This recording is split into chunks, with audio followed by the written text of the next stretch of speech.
Good morning, my name is Dr. Jennifer Moranke, and I'm on faculty at Temple University School of Medicine in Philadelphia. I have the pleasure of being here today with Dr. Ken Chang, Professor and Chair of Gastroenterology at University of California Irvine Medical Center. We're here today to talk about your article on the role of serial EUS-guided FNA on pancreatic cystic neoplasms, a retrospective analysis of repeat carcinoembryonic antigen measurements. Thanks very much for being here with me today. My pleasure, Jen. So what was the rationale for your study? The whole area of how to work up patients with suspected pancreatic cystic neoplasia is still quite controversial and unclear. So in this study, we looked at the role of EUS with fine needle aspiration and specifically the role of repeating the FNA and checking the CEA level on a serial basis. No one's really looked at if that has clinical value or not. In the past, anecdotally, we would react to a CEA that's significantly higher on the second serial examination compared to the baseline, and even send patients to surgery because their CEA was 3, 5, 10 times higher than it was previously. So that was what prompted us to do the study. Can you describe the study design? This was a retrospective. This was a retrospective study in which we looked at a 3-year period of time, and we had 400 cases of EUS, most of which had FNA in consecutive patients. But more importantly, we looked at patients who had at least 2 FNAs across time. So they had their initial EUS FNA of the pancreatic cyst and then a subsequent one. So we had 87 patients in that category. And then finally, we looked at a subcategory of patients who had 2, 3, 4, or more serial FNAs and examined that category as well. So it was a retrospective analysis looking at these 87 patients who had more than 1 FNAs and a smaller subset of multiple FNAs. What were your results? The results were quite interesting.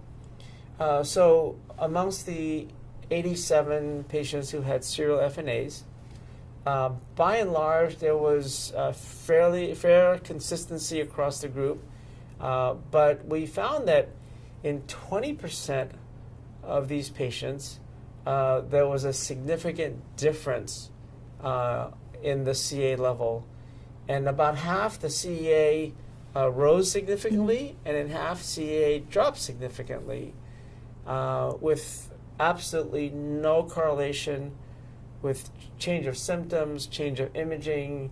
The appearance on EUS and abdominal imaging were the same on both occasions, and it was just the spurious CEA levels.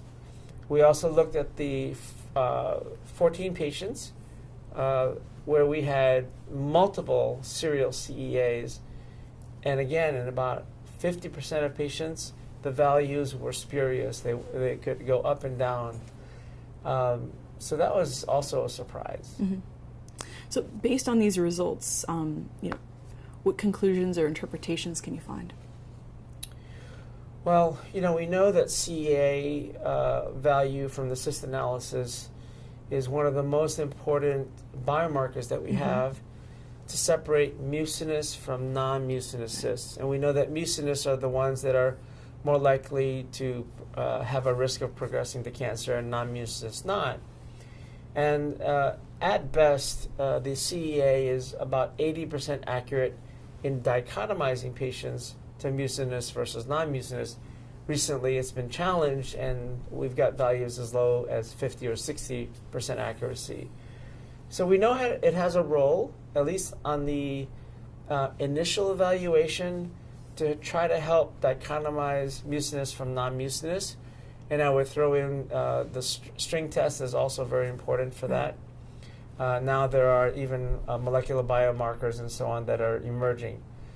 So CA has a role, but we are, based on this study, we need to be very careful to put additional meaning to CEA especially if the CEA changes over time.